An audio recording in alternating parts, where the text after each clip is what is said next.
I got an email from Amazon about a month ago, saying that I had the opportunity to be part of a trial group for Amazon Ultra.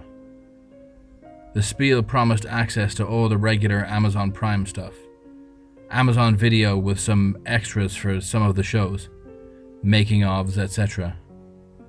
Amazon Music, which, to be honest, I never used. I've got Spotify for that.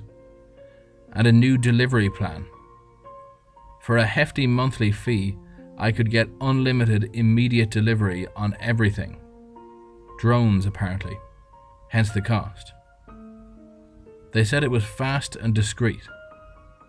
It also said that it could link to my emails, social media and phone to be able to predict what items I would need and automatically order them.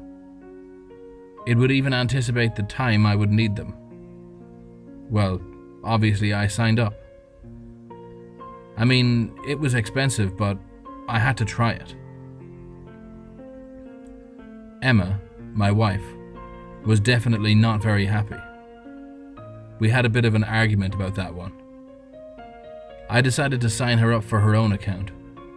That way she could see for herself. It took a while to set up.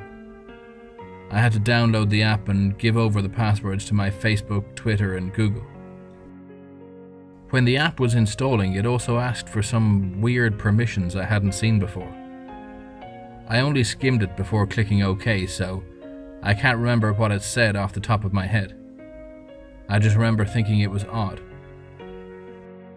After a month of monitoring my habits, the app then advised me to leave all the doors in my house open, and at least the top floor window for optimal delivery access.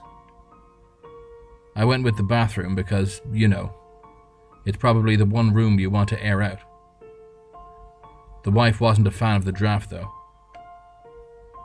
Anyway, to start with, it was amazing. I woke up the next day and went to brush my teeth and realized I was out of toothpaste. I hopped in the shower and, as I got out, I heard a whirring sound, felt a slight breeze and, lo and behold, there was a new tube of toothpaste in a little package on the sink. I'd had a curry on my own last night. Emma was out at an office party. And suffice to say, I was especially pleased to see a parcel containing a new pack of super soft toilet paper, chilled by the early morning sky. The drone was hovering by its gifts, waiting for me to acknowledge the delivery. I pressed the green button to signify I wanted the product, and it flew off, back to wherever it came from.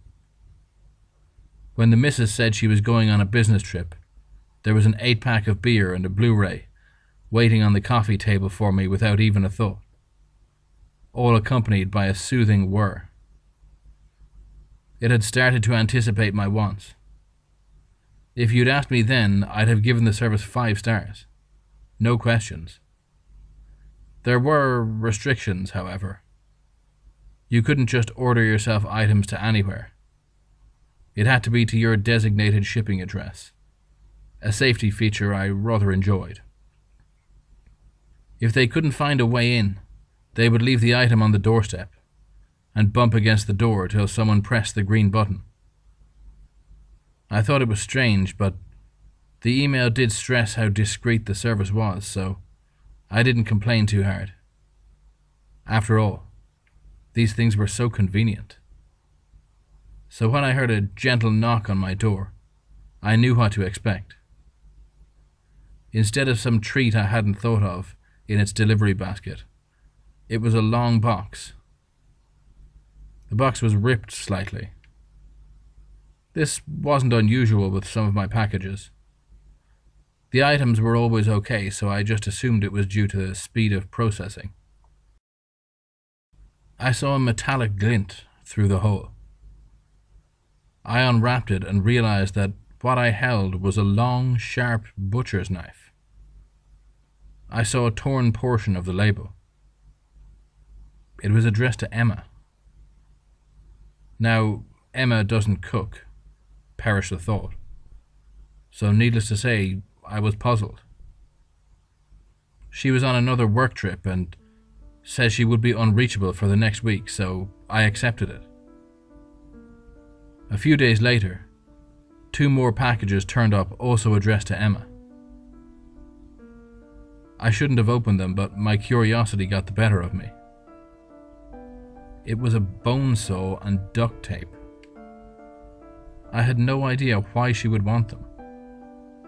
The tape I could understand, but who needs a bone saw? She works in an office, for God's sake. Slowly, more packages arrived, each one filling me with an increasing sense of dread. A pair of ladies' black leather gloves. Emma never wears gloves. Rat poison. We have no rats. And a huge jug of drain cleaner. The industrial kind. The kind that melts flesh. I checked the label. I tried calling her to check that these were legitimate deliveries, but, as promised, her phone cut straight to answering machine. So I accepted them. They were easily returned, and despite my nagging sense of unease, there had to be a reasonable explanation for it. I was just letting my imagination run riot. I awoke on the day of Emma's return with a sick feeling in my stomach. I hadn't been sleeping for the previous few nights and was exhausted. I groggily opened my eyes and saw a drone hovering at the foot of my bed. I looked in its delivery basket, and what I saw made my stomach drop. It was a plain, square cardboard box addressed to Emma. The corner was ripped. Through the rip I could see a black, sleek barrel of a pistol. I tore the box apart and looked at the invoice. This delivery had a time attached. It had arrived an hour early. My heart lurched. Everything else I could dismiss as an error or a glitch, but this gave me a time. This gave me a method. Amazon was doing its job as advertised. It knew she planned to kill me and wanted to make things as easy as possible. I was just lucky to have signed us both up. As I hit the reject button on the drone, I heard the key in the door. My relief at watching the weapon fly out of the open window was swiftly replaced by rage. That fucking bitch! After all our years together, she would do this to me? She was probably fucking someone else as well. She's never in the house.